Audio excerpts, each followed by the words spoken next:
자, 6학년 실과 시간입니다.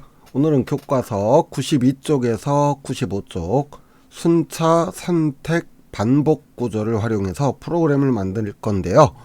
오늘은 프로그래밍 과정 속에서 나타나는 프로그래밍의 구조 세 가지를 이해하고 다음 시간에 이 순차, 선택, 반복 구조를 이용한 프로그래밍을 해보도록 할게요.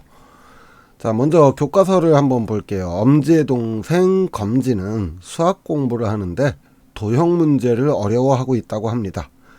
자, 엄지는 동생이 수학에 흥미를 잃지 않도록 도움을 줄 수 있는 방법을 고민하고 있어요. 문제집을 사서 도와주는 방법도 있겠지만 컴퓨터를 이용하여 도형 퀴즈 게임을 만들어서 흥미를 느끼도록 하는 방법도 있겠네요. 자, 엄지는 도형 퀴즈 프로그램을 만들기로 했습니다. 여러분 라면 좋아하죠? 라면 맛있게 끓이는 법 아세요? 그건 바로 조리법대로 끓이는 겁니다. 먼저 물과 건더기 스프를 넣고 끓인 다음에 분말 스프와 면을 넣고 4분 끓이고요. 식성에 맞게 원하는 고명을 얹어서 먹으면 되겠네요. 자, 이렇게 라면을 끓이는 것과 같이 일정한 순서에 따라 차례대로 진행되는 프로그램의 구조를 우리는 순차 구조다 이렇게 말합니다. 자, 달걀 후라이는 어떠세요? 선생님은 이렇게 사진처럼 노른자가 살아있는 반숙을 좋아합니다. 하지만 어떤 사람들은 꼭 완전히 덮어서 익히는 완숙을 좋아하기도 합니다. 그거야 취향이니까 원하는 대로 적당한 조리법에 따라 요리를 하면 되겠죠. 프로그래밍에서도 이렇게 조건에 따라서 다른 명령을 수행하도록 하는 구조를 우리는 선택 구조다 이렇게 말합니다. 자, 고기는 사랑입니다. 맛있는 티본 스테이크 사진이네요. 자, 이 스테이크를 만들기 위해서는 한쪽 면만 타지 않도록 적당히 뒤집어가면서 굽는 것이 좋다고 하네요. 고기는 자주 뒤집는 게 아니다 그런 말들이 있는데 아닙니다. 뒤집고 뒤집어서 골고루 익히는 게 제일 좋습니다. 자, 그렇게 특정한 조건이 만족될 때까지 같은 작업을 반복하는 프로그램의 구조를 우리는 반복 구조다 이렇게 말합니다. 자, 교과서 92쪽 문제 파악하기 단계 다음에 나오는 이제 해결 방법, 수학 공부에 흥미를 줄 수 있는 도형 퀴즈 게임을 만들어 볼 거예요. 자, 먼저 이걸 어떻게 해결할 수 있을지 문제를 쪼개어 보도록 하겠습니다. 퀴즈 시작하기와 도형 보여주기, 그려진 도형 이름 맞추기 이렇게 쪼갰네요. 자, 퀴즈 시작하기는 다시 이름을 물어본 다음에 문제를 설명하고 도형을 보여준 다음에 그 도형을 맞았는지 틀렸는지 물어봐서 판단하는 것으로 프로그램을 만들면 되겠네요.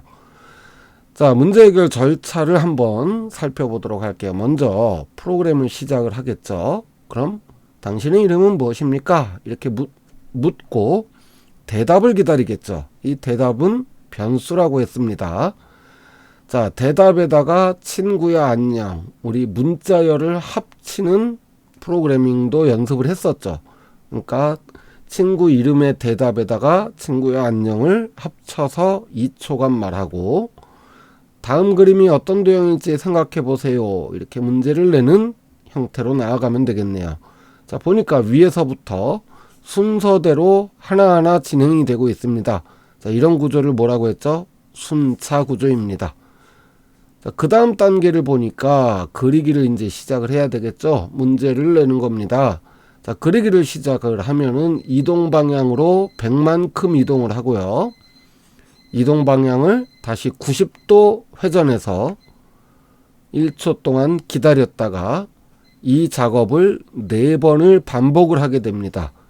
자, 이렇게 반복을 해서 사각형을 그리는 거예요. 100으로 이동해서 90도 돌려서 다시 100으로 이동하고 이렇게 4번을 번갈아 가면서 작업을 하니까 요거는 이동과 회전을 4번 반복하는 반복 구조가 되겠네요. 자, 다음으로는 그려진 도형의 답을 확인하는 과정이에요. 그려진 도형의 이름은 무엇일까요? 라고 물은 다음에 역시 변수에 저장할 대답을 기다리겠죠. 자, 이 대답이 정사각형이냐 아니냐를 판단을 해야 됩니다. 참과 거짓으로 판단해서 정사각형 바르게 대답을 했다면 정답입니다, 참 잘했어요를 말하고, 틀리게 대답을 했다면 틀렸습니다, 도형은 정사각형입니다를 말하게 합니다. 자, 이렇게 해서 사용자가 입력한 대답에 따라서 프로그램이 제시하는 명령, 수행하는 명령이 달라지니까 이런 구조는 우리가 선택 구조라고 했습니다. 자, 입력된 대답이 프로그램에서 지정한 정답과 같은지를 판단을 해서 판단 결과에 따라서 다른 명령을 실행을 하는 거죠. 자, 오늘 배운 내용 정리해 볼게요. 프로그래밍을 통한 문제 해결 과정은 문제 파악, 해결 방법 모색, 순서도 절차를 그리고요. 프로그래밍을 해서 확인을 한다. 지난 시간에도 했었는데, 자, 오늘 순차, 선택, 반복 세 가지 구조를 했습니다.